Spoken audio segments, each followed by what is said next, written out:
evening, ladies as well as gentlemen. Papa Boris here with some more Human Resource Machine. There's just 2 puzzles left. I'm going to go ahead and do the sorting floor first, because I think Prime Factory really is like the most complicated puzzle in the game mathematically. The sorting floor puzzle, at least it's easier to understand what it is that you have to do.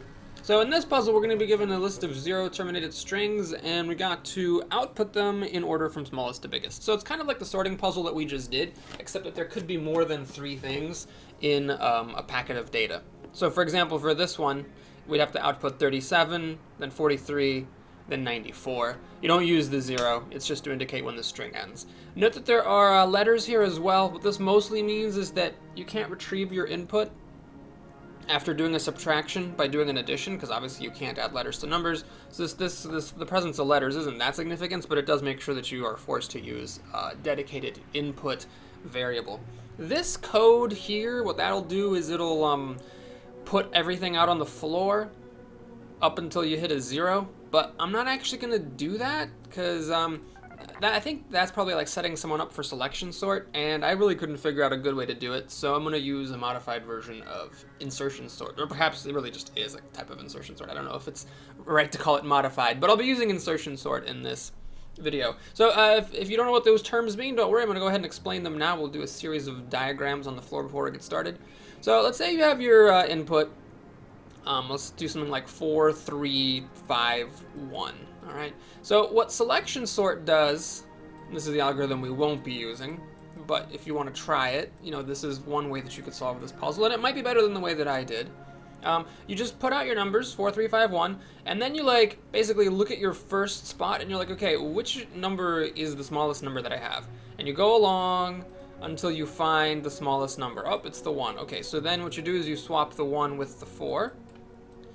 And now this spot is like locked. You know that that is the smallest number, so you never need to touch it again. Then you look at the second spot and you're like, okay, what's the smallest number I've got? And then really it's already the number that's there. Great, so you lock that one too. Then you look at this one and like, okay, what's the smallest number left of the ones to the right? And that is 4. So then you've got 1 and 3, and then those are locked. Then you have the 4, it's also locked. And then you have just a 5 left over. And once you get to the point where there's just 1 number left over, that has to be the biggest number in the list because you've already locked in the correct numbers for each of the preceding spots. So selection sort, the nice thing about it is that you can just use like a program like what was here just a second ago. Okay, wow, there's no way to bring it back, I guess. Oh, nope, it's gone. To just copy everything to the floor and then worry about sorting it. What I'm going to do though is called insertion sort, and the idea with insertion sort is that you're trying to put every number in the right place as you go along, so once you just put in your last number, you're done and ready to submit. So again, looking at this sequence, 4, 3, 5, 1, we start with the number 4, and we just put it in because it's the only number there, so we know that it's in the right place. Then we have to insert the number 3. So the way that I'm going to do it here, and again, I don't know if this is like officially how insertion sort works, but it's the easiest way I could get it. So I got my 4. And then I'm like, all right, I bet 3 is the biggest number I found, so I'm just going to add it to the end. And then I check it against the number that came before it, and I'm like, okay, is this number really in the right place?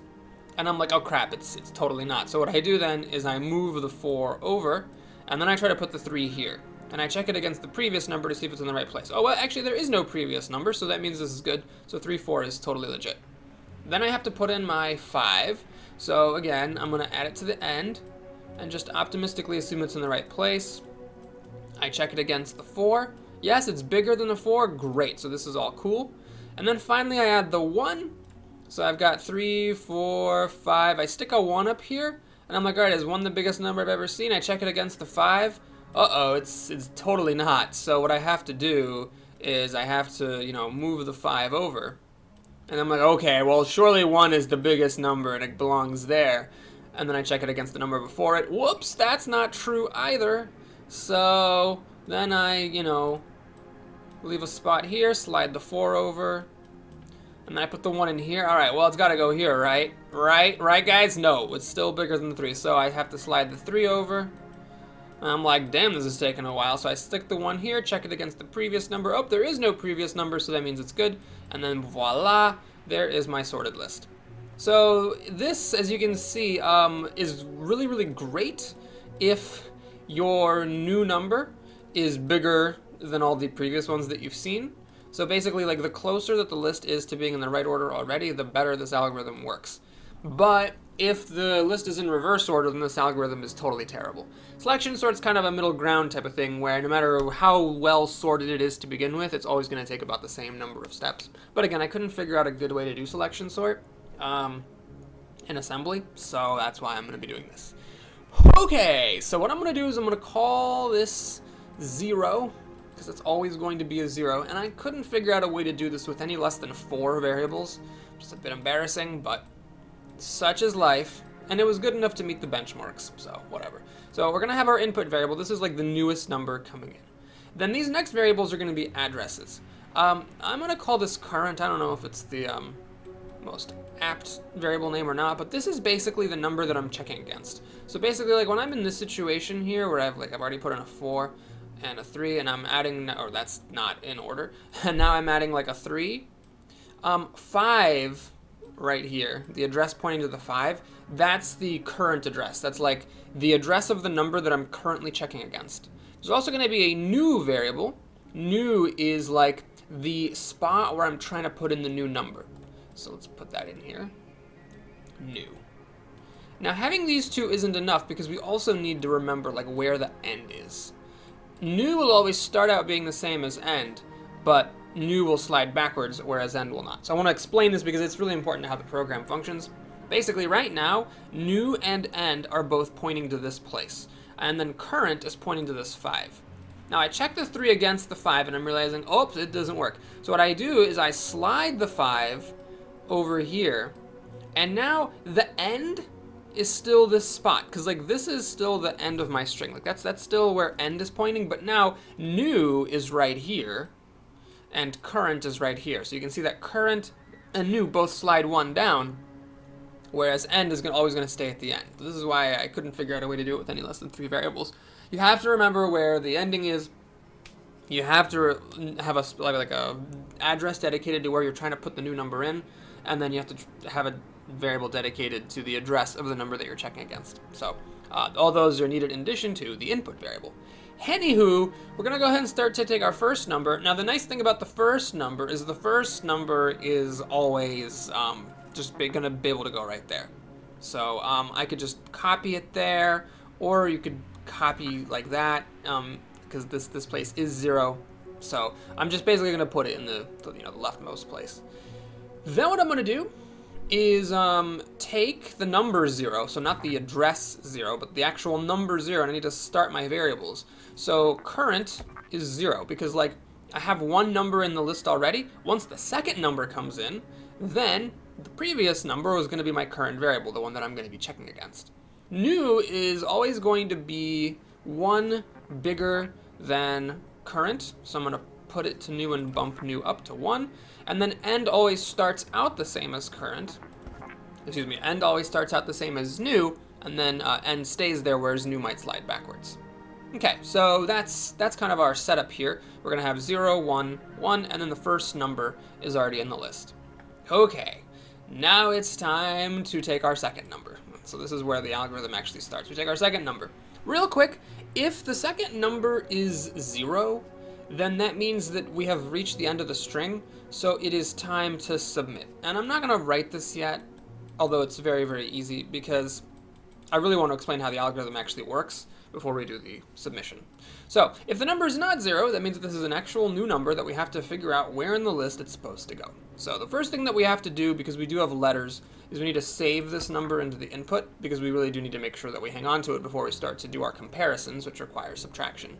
Then I'm going to copy the number from the input and subtract current. Remember, current is the address of the number that I'm checking against. Now you might say, Boris, why are you copying and copying from? And the reason is, as we've seen in some other videos, this redundancy is necessary because I'm going to be jumping here from other places in the code.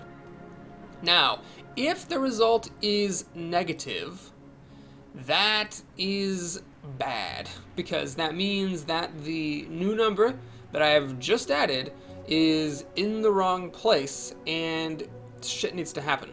But if the number is not negative, then we're good to go. So what we do if the number is not negative is we take our input, Remember, because we lost the input because we subtracted against the number that we're checking.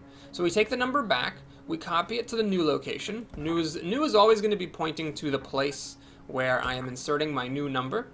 I need to now bump up my end variable because the string has just gotten bigger by 1, so the ending address is increased by 1. I copy this to the new because new always starts out the same as end.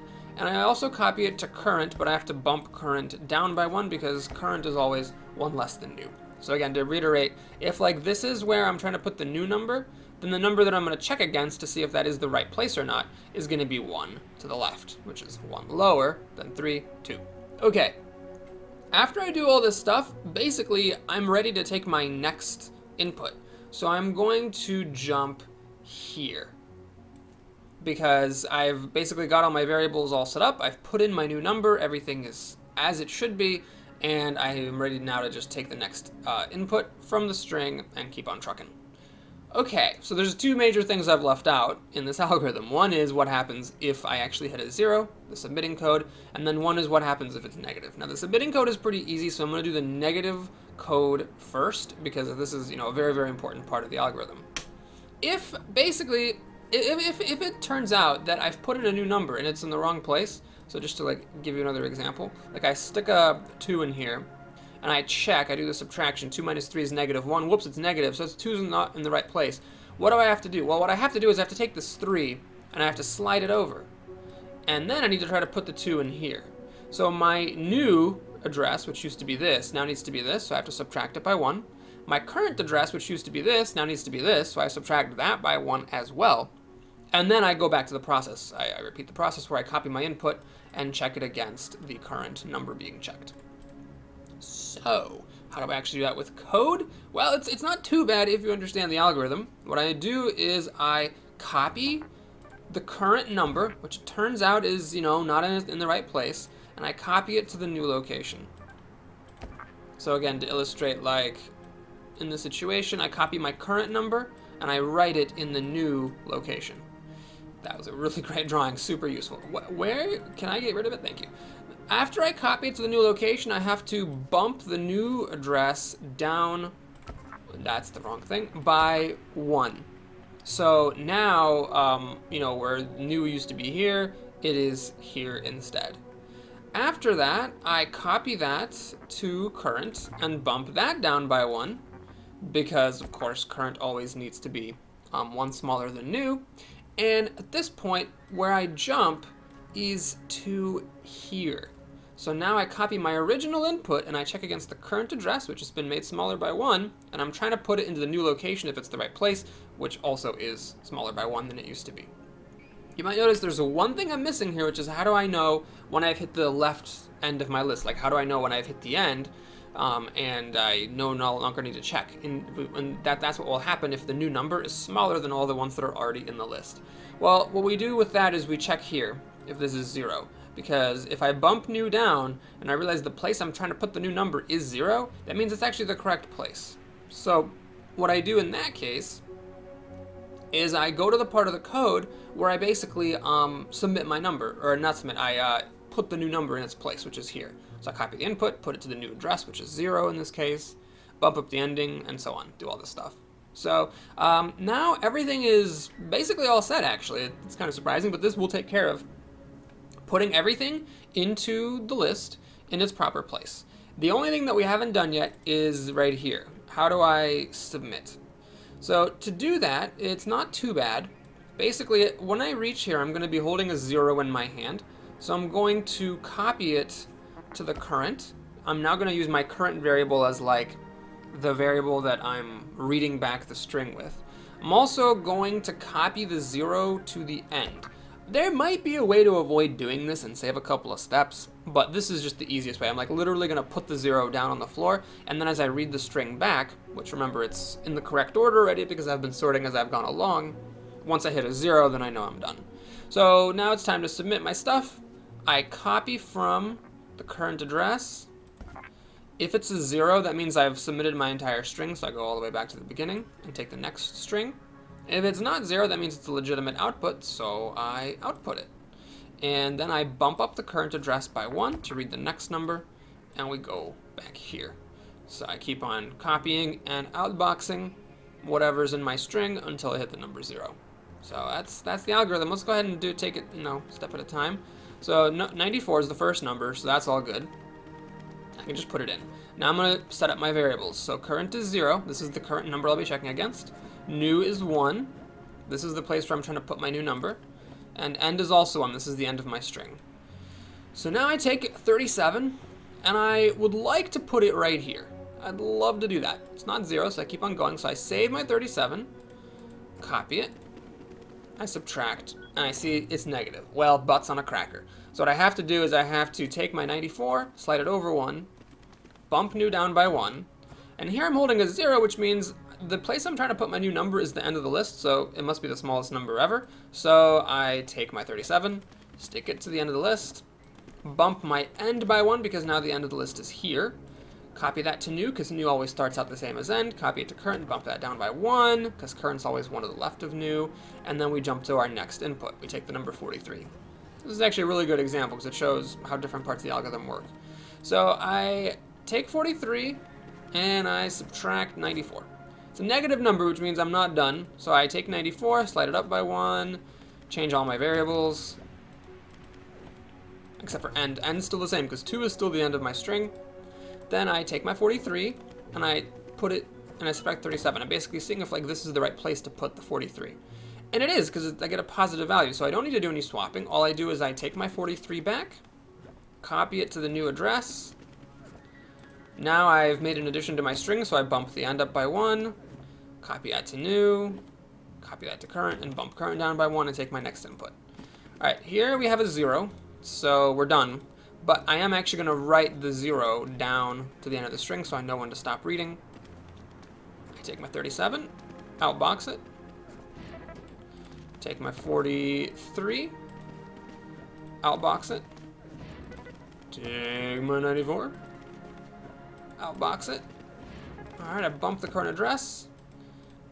I take it. Oh, it's a 0, so we're done. Time to go on to the next string. Now this one I'm going to do a little bit of fast forwarding. I just want to show you what happens with the last couple of letters. Step by step. I don't think we need to see the whole thing. Step by step. Okay. So now we take our U. It's our input.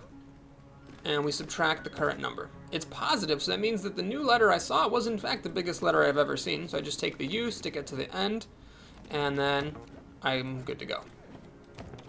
Now here's what happens when I take the D. Alright. Take the D. Anyway, I take it, I subtract the U, it's negative, so that's not the right place for it, so I slide the U over. I'm trying now to see if I can put the D right there. So after adjusting my addresses, I take the D, subtract the O, still not the right place, so that means I have to move my O over. Now I'm trying to put the D right there. And here I pick it up, subtract the L, still negative. Jesus. So I take the L, slide it over. I'm now trying to put the D right there. And I just want to, the reason I wanted to show you this is notice how the new is dropping, but the end is still the same. End is still pointing to the end of the string. But the new and the current keep dropping down by 1 because I have to keep track of where I'm trying to put the new input. So I take the D, subtract the C. Finally, don't get a negative result. So this is the right place for the D. Every place is the right place for the D. And then, okay, we reset our variables. Then I get a 0, and you've seen how this works, so I don't think we really need to do anything else. This puzzle I've noticed always has one crazy ass long string, but I wouldn't be intimidated by it. I think it's mostly just there to stop people from trying to cheat the solution. So as long as your algorithm works, don't worry about it. It's not gonna be a problem. You'll notice, by the way, that if we have a really long string, then and then a short string coming after it, the floor will have stuff from the old string. That's never a problem. We're never gonna read past where the current string ends to where remnants of the old string exist. Oh man, does this one really have an 11 at the end? Yeah, so they this. Oh man, this 12. This 12 is gonna have to go all the way over here. So there's gonna be a lot of sliding shit. I think this one also has a couple of 54s. Yeah, it has the same number twice, but again, that's not going to screw anything up either. So now this 11, everything is going to have to painfully slide up by 1. just so we can get the 11 in its proper place. Like, so this would be a case where the two smallest numbers being at the end of the list means that a selection sort should have been faster if I could have figured out how to program it in assembly, but I don't know overall which one is better. Alright, so we submit everything, and then they give us a test of, like, can you handle a string with just one number, and yeah, that's not a problem at all. Pick up a 0, boink. So, okay, so I take a 96. I reset my variables. And then my next thing is a 0. Oh, okay, well that's easy. So I plop the 0 right there to indicate the string ends. I take a 96, submit it, bump up my current, take the 0. Oh, I'm done. So we jump back to the beginning, and that's a wrap. So this is definitely not the best way to do it. There are definitely ways to have fewer sizes and fewer speeds, but this program does meet both benchmarks, so that's good enough for me. And if it's not good enough for you, I encourage you to try to solve this puzzle on your own and beat me, because none of the programs that I've shown in this video series are anywhere close to the best that could possibly be written. Thank you guys very much again for watching. I hope you enjoyed it. Please like and or subscribe, and I'll see you again soon. Take care.